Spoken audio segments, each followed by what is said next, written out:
चलिए आज का क्वेश्चन हम लोग देखेंगे जो कि क्लास 8 से लिया गया लीनियर इक्वेशन का एक क्वेश्चन है। बहुत ही मजेदार क्वेश्चन है, कॉम्पिटिटिव एग्जाम में भी ये क्वेश्चन आया हुआ है। ध्यान से देखिएगा, ये सारे क्लास के बच्चों के लिए हो सकता है, 8, 9, 10 या उसके सीनियर्स भी हो सकते हैं, कॉम्पिटिटर भी हो सकते हैं जो कॉम्पिटिशन का तैयारी करते हैं। ठीक है, मजेदार क्वेश्चन है।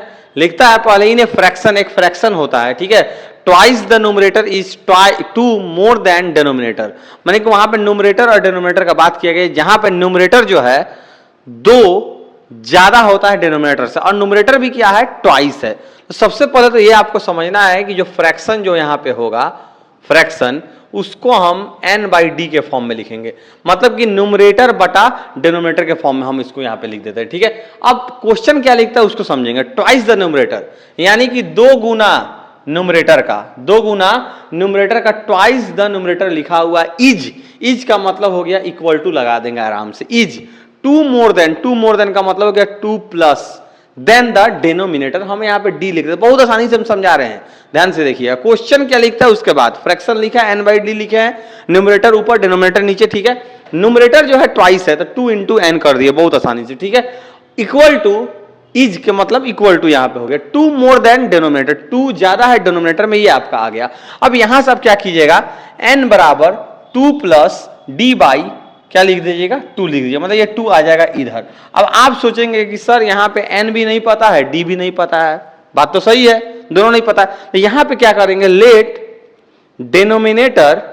Denominator is equal to x। Denominator को हम x मान लेते हैं, क्या मान लेते हैं, x मान लेते हैं। आप बताइए डिनोमिनेटर को जब x मानेंगे तो n बराबर 2 प्लस एक्स बाई क्या हो जाएगा, 2 हो जाएगा। ये आपका n आ गया, मतलब कि न्यूमरेटर आ गया।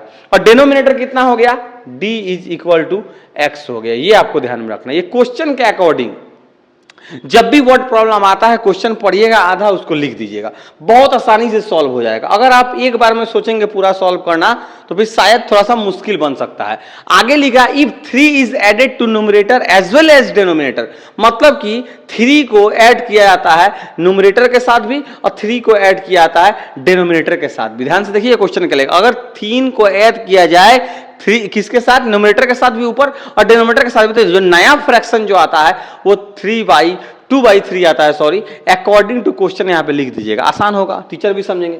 अब यहां पे देखिएगा 3 प्लस n क्या आया है, n आया है 2 प्लस x/2, 2 प्लस x/2 आपका आया है बटा, ठीक है, 2 प्लस 3 प्लस डी क्या है आपका, देखिए डी है आपका x हो जाएगा, यहाँ पे डी क्या हो जाएगा आपका x हो जाएगा, और इधर है आपका 2/3। चलिए फिर ऊपर पहले सॉल्व करते हैं। ऊपर वाले को देखिए, इसके नीचे 1 लगा हुआ है क्या, एकदम लगा हुआ है, तो ऊपर वाले को जब सॉल्व करेंगे 2 लिख लेंगे इस तरह से, 1 और 2 कैल्शियम ले लेंगे, 1 से 2 बार में करेंगे 2 3 यहाँ पे हो जाएगा 6 प्लस लिख देंगे, 2 से 1 बार में आएगा, 1 इंटू करेंगे जब तो 2 प्लस एक्स ही आएगा, और नीचे आपको पता है क्या दिया हुआ है, 3 प्लस एक्स दिया हुआ है। ध्यान से देखिएगा, और इधर आपका हो गया इक्वल टू 2/3। ठीक है, ये आपका यहां तक हो गया। अब आप देखिएगा 6 और 2 मिलके बनता है 8 प्लस एक्स, ठीक है, और यहां पे 2 है, क्या इस 2 को हम नीचे लेके जा सकते हैं, एकदम लेके जा सकते हैं, तो 2 और यहां पे 3 प्लस एक्स नीचे पहले से दिया हुआ जो कि 2/3 के बराबर है, ये आप समझ रहे होंगे। ठीक है, अब यहां पे क्या कीजिएगा, 8 प्लस एक्स लिख दीजिएगा और 2 3 6 लिख दीजिएगा और 2 इंटू एक्स कीजिएगा तो 2x आ जाएगा,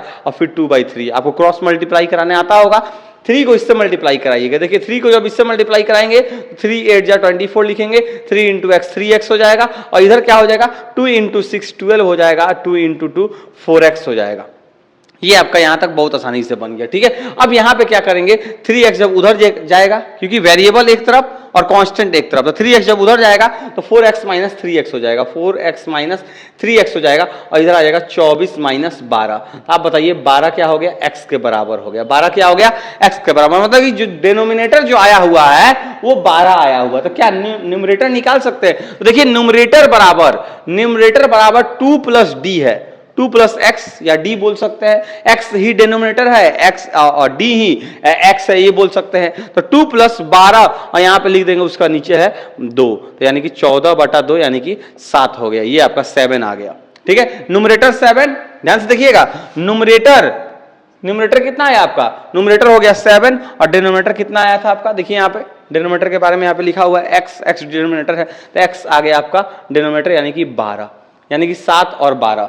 डिनोमिनेटर 12 और x ये। अब बताइए फ्रैक्शन था n बाई डी, फ्रैक्शन क्या था n बाई डी, तो n के जगह पे क्या लिखेंगे 7 और डिनोमिनेटर के जगह क्या लिखेंगे 12 लिखेंगे। बहुत आसानी से ये आपका हो जाएगा आंसर, क्योंकि पूछा फाइंड ओरिजिनल नंबर, यानी कि फ्रैक्शन के फॉर्म में पूछा है। देखिए बनाने का बहुत आसान सा एक तरीका है, इसको मैंने सिंपली में समझाया ताकि 8 क्लास के बच्चे 9, 10, 11, 12 या जो भी सीनियर बच्चे जो इसको बनाना चाहते हैं कॉम्पिटिटिव में वो भी इसको इस्तेमाल कर सकते हैं, यूज कर सकते हैं किस प्रकार से यहाँ पे बनाया गया। ठीक है, बहुत आसानी से समझाया, सरलता के साथ आसानी से आप समझिएगा स्टेप बाय स्टेप क्या क्या लिखा है। बनाने का शॉर्टकट ट्रिक और भी है, लेकिन आप हो सकता है उसमें फंस सकते हैं।